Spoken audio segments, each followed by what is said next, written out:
Pemirsa, hingga kini masalah pupuk masih dikeluhkan para petani di sejumlah sentra produksi padi, baik terkait pasokan maupun harga yang jauh melampaui harga eceran tertinggi, hingga masalah kartu tani untuk mengakses pupuk subsidi. Apa sesungguhnya yang terjadi dengan penyaluran pupuk dan apa solusi pamungkas yang bisa diterapkan untuk menjawab keluhan petani jelang musim tanam pasca panen nanti? Kita akan langsung saja membahasnya dengan ekonom Indef dan dosen FEB UMB Agus Herta Sumarto. Pak Agus, keluhan terhadap akses, pasokan maupun harga pupuk kembali muncul di sejumlah daerah menjelang musim tanam selepas musim panen di awal tahun ini, Pak. Apa sebenarnya yang terjadi dengan kebijakan dan manajemen pupuk kita, Pak? Betul, kalau kita melihat sebenarnya masalah pupuk ini adalah masalah klasik yang selalu terulang dan hampir terjadi setiap tahun. Dan alasannya hampir sama, yaitu tidak tepat sasaran, baik dari sisi jumlah maupun kualitas. Kalau kita melihat alasannya mungkin kita bisa kelompokkan menjadi dua ya, baik itu yang disengaja maupun tidak disengaja. Kalau tidak disengaja mungkin kita harus mengakui bahwa mungkin ada tata kelola yang kurang baik atau manajemen. Dan yang kedua adalah ketersediaan data. Dan yang ketiga adalah adanya kebocoran yang timbul karena adanya moral hazard. Dan ini yang kemudian kedua alasan ini yang selalu berulang. Gitu. Namun kalau yang terjadi saat ini saya kira agak berbeda. Karena yang terjadi awal bulan ini itu diakibatkan adanya migrasi data. Ada digitalisasi kartu ya dari yang tadinya konvensional menjadi kartu digital. Dan ini saya melihat adanya ketidaksiapan dari sisi teknis yang kemudian menjadikan tidak merata distribusi tersebut. Baik, Pak Agus, seperti yang Anda katakan tadi ada masalah migrasi di kartu tani. Karena sebagian petani justru belum mendapatkan kartu tani digital untuk mengakses pupuk subsidi. Nah, menurut Anda apa masalahnya? Dan apakah solusi kartu tani ini akan menjamin pupuk subsidi lebih tepat sasaran?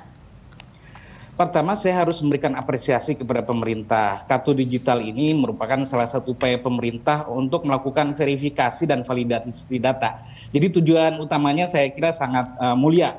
Jadi nanti harapannya dengan adanya kartu digital ini penyaluran pupuk menjadi tepat sasaran, baik itu tepat jumlah maupun tepat kualitas. Namun pada kenyataannya ini saya nggak tahu apakah secara teknis apakah ini terkesan terburu-buru atau dipaksakan.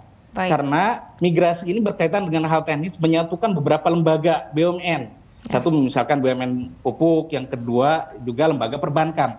Dan ini saya kira tidak mudah untuk melakukan integrasi data ini. Dan kemudian kita melihat adanya miss terutama di daerah-daerah pedesaan ya. Karena validitas data ini biasanya bermasalah di daerah pedesaan.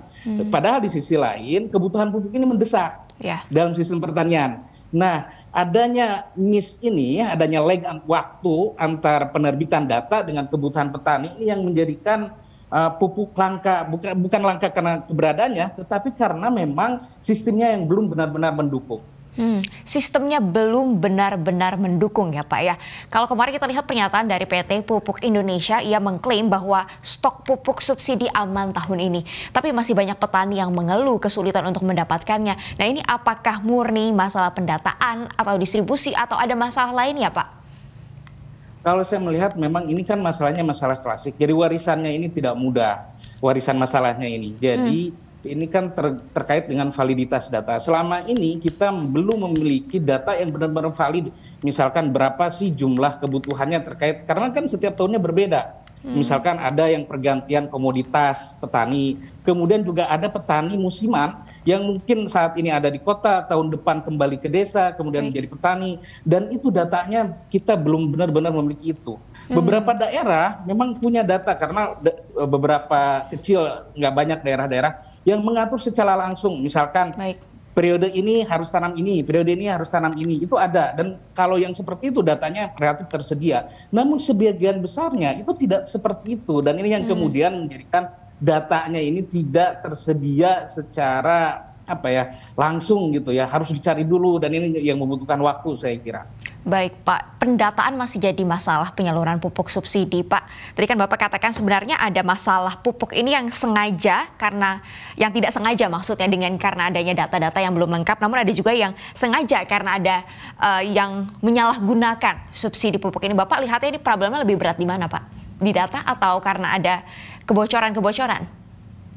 Saya kira hampir sama ya. Kita kalau melihat kebocoran juga kita ini memang ada moral hazard ya, tentu ya, ini kemungkinan ini kita tidak bisa menafikan mulai dari hulu sampai hilir. Jadi di seluruh para pelaku rantai pasok distribusi pupuk ini itu bisa muncul mulai dari pengecer, distributor sampai di atasnya. Ini harus kita akui memang ada. Tetapi masalah data juga ini menjadi hal yang krusial. Karena selama ini selalu seringkali kita tidak tepat. Itu yang tidak tepat sasaran itu ini selalu dikeluhkan. Dan ini menjadi barometer utama saya kira tentang ketersediaan data ini. Baik. Pak Agus, kalau kita lihat kan alokasi subsidi pupuk tahun ini mencapai 24 triliun rupiah. Ini sedikit turun alokasinya dari tahun 2021 sebesar 25,3 triliun rupiah. Apakah menurut Bapak alokasi subsidi sebesar itu sudah cukup untuk memenuhi kebutuhan petani tahun 2023? Nah ini kita agak sulit untuk menjawabnya berapa sih kebutuhannya ini, karena memang datanya juga belum, kita beda versi lah antara pertanian, misalkan perindustrian, perdagangan ini kan berbeda. Jadi memang langkah pertama saya kira saya mendukung ini digitalisasi kartu ini, tetapi harus dicatat verifikasi dan validasinya harus benar. Misalkan tadi kan ada pergantian pola perilakunya ini yang belum ada. Kalau besar atau tidaknya saya kira relatif dan setiap tahun bisa berubah tergantung dari pola perilaku tanam para petani tersebut. Baik, kembali lagi problemnya di data ya Pak, dan Bapak mendukung datanya ini segera dibenahi dan juga datanya ini valid gitu Pak. Tapi kan sekarang sudah terjadi nih Pak, sedang peralihkan ke kartu tani untuk memperbaiki data-data. Tapi tidak semua petani tercover, sementara kan kebutuhan untuk penanaman padi, untuk penanaman komoditas-komoditas lainnya kan harus dilakukan segera. Ini bagaimana solusinya Pak? Saya kira ini harus ada pengecualian ya, kebijakan afirmatif dari pemerintah. Pemerintah tidak bisa mengandalkan SOP yang sudah ditetapkan sebelumnya, karena kita melihat bahwa kalau kita bertetapan kepada SOP sebelumnya maka akan terjadi kelangkaan gitu. Oleh karena itu, karena ini sifatnya mendesak, ini kan kalau ditunda ini akan mengurangi produktivitas. Kalau misalkan beralih ke yang non subsidi, ini harganya juga akan meningkat sehingga mengurangi daya saing di pasaran. Oleh karena itu pemerintah harus mengcover ini. Jadi petani-petani yang belum tercover mau tidak mau untuk sementara pemerintah harus turun tangan, harus menyediakan langsung. Jadi jangan lagi melalui kartu digital. Karena kartu digital sekarang dalam beberapa periode awal ini tidak bisa digunakan secara 100%.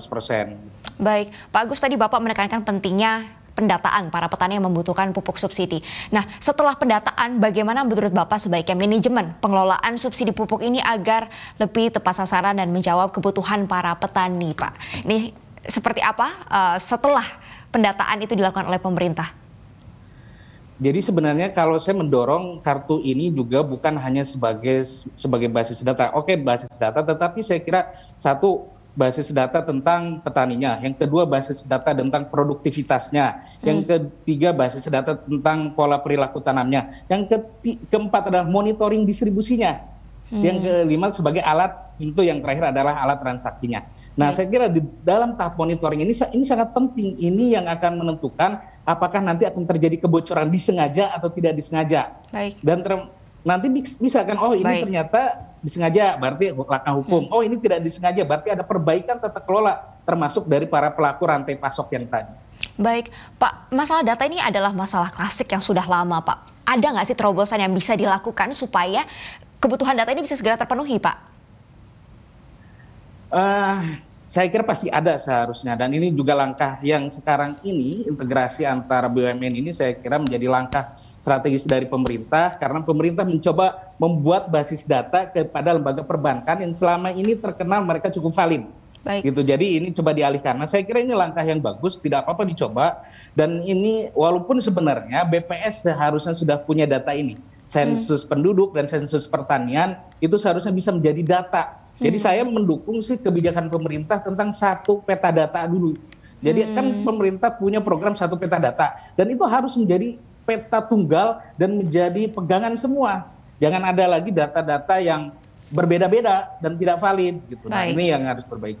Satu peta data, dan ini Bapak sudah lihat ada terobosan-terobosan dengan ada kartu tani, tapi memang di proses peralihan ini perlu ada kompensasi begitu ya bagi para petani yang belum mendapatkan kartu tani supaya produktivitas tetap berjalan. Ini jadi catatan untuk pemerintah. Terima kasih Pak Agus Herta Sumarto telah bergabung bersama dengan Zona Bisnis pagi hari ini. Sukses sehat selalu Pak, selamat kembali beraktivitas. Amin, terima kasih.